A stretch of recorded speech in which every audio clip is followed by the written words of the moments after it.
మాట పెడుసైనా మనసులో వెన్న రాయిలా ఉన్నవాడిలోన దేవుడెవరికి తెలుసును నాకన్నా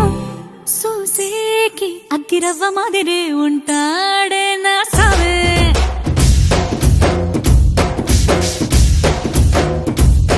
మెత్తాని పత్తి పువ్వుల మరే సంటో